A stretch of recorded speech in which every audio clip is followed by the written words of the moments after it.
understand. Now you said at the beginning. Didn't understand anything. All right, so. No, I'm saying, like, I heard you, but I don't know what you're talking about. Okay. You said something about what they said about immunity? It's the same from last time? I told the state I have lied and lied and lied and lied. I know. And so how are they going to be able to question me? I mean, that'll be their problem. That's their case to make or not make. I mean, that's not for you or me to worry about. She said that the only reason she won't lock me up, I just want to know if it still applies. Okay. She said if I do two things, if I plead the fifth and I say that I killed Donovan Thomas. Okay. When they're like, all right, we're calling Kenneth Copeland, are you going to say, okay, ask me what you want to ask me. I'll tell you whatever I'm going to tell you. Or are you going to say, nope, I don't care if you throw me in jail. I'm not saying a word. I am not getting on the stand. It depends on how I wake up. Hey, listen, Lil Woody just said that he didn't want to testify. He stated on the stand that he told the prosecution, I never wanted to testify. So now that he's telling the judge this, the judge is asking him, will you testify Monday when court resumes? Woody just told him, I'll see how I feel when I wake up.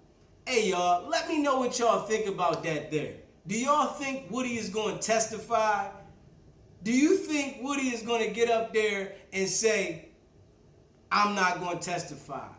Because the judge told him he only faces up to 6 to 7 months, the remainder of the trial, and then he'll be free. He was granted immunity. But I want y'all to leave a comment. Let me know what y'all feel about it.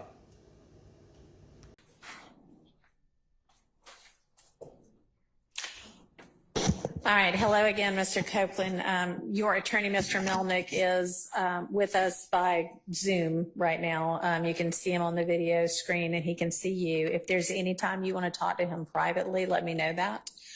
And I know y'all have had an opportunity since you and I spoke this morning from the bench and the stand to talk about the fact that the state is not interested in you pleading the fifth, and in order to avoid you pleading the fifth, they have secured an order that says you now can be essentially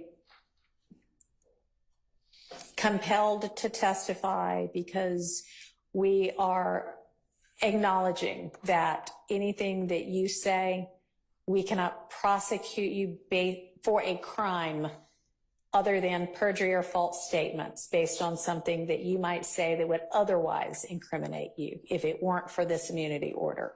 And if knowing that you still choose not to testify, the court can and will hold you in contempt. And what happens in that event is that you go to jail.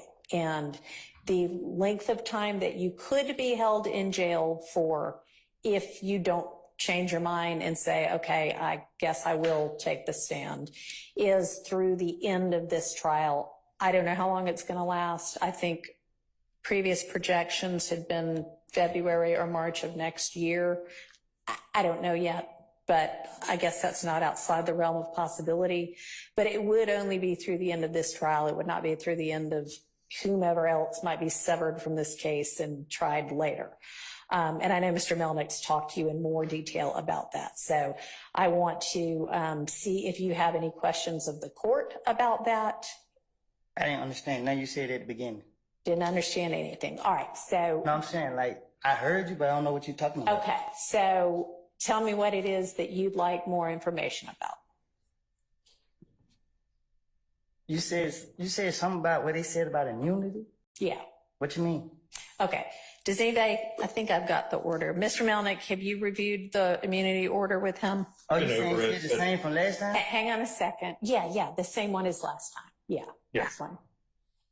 So that's the one I'm talking about. And that is still in effect. So you're saying that changed? It has not changed. All right.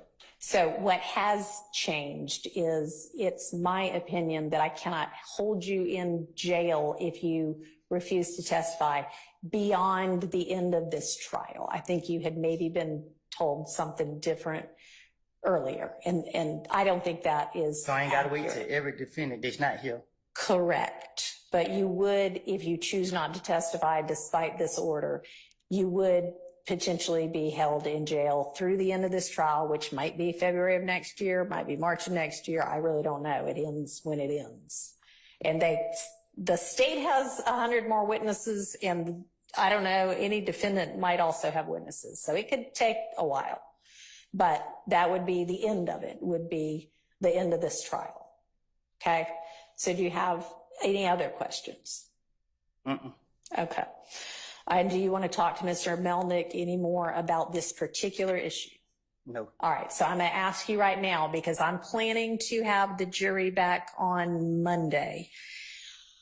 And I am going to tell them, we would essentially start over, because I want you to have a voluntary, to an extent, choice and knowing choice, whether to take the stand and be questioned and cross-examined or not.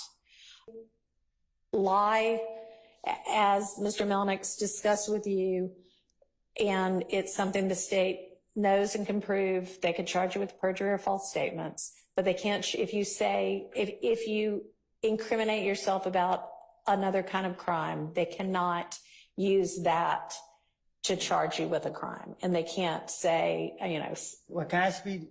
you can, I yeah, have if you told have the a, state. huh? I have told the state I have lied and lied and lied and lied. I know. And So how are they gonna be able to question me? I mean, that'll be their problem. That's their case to make or not make. I mean, that's not for you or me to worry about. So They said they're gonna be able to charge me if I lie. Like when it's up to them to choose when I'm lying.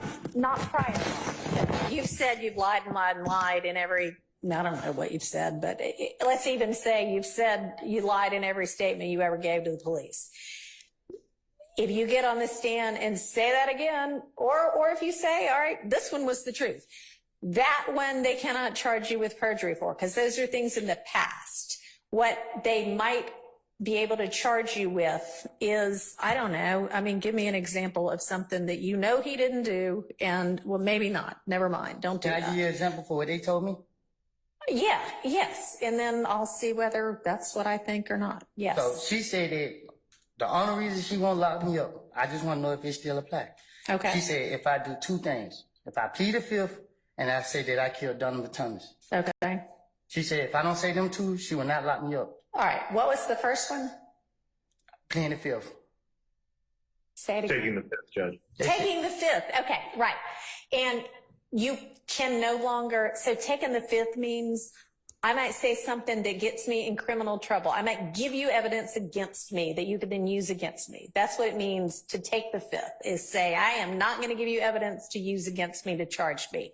When they give you that immunity order, immune just basically means we can't do this anymore. It's like if you get an immunization, oh, I'm not going to get the measles now, right? Because I'm immune from it. Because it's like getting you a shot that says, I can admit to a crime on the stand, they can't charge me with it.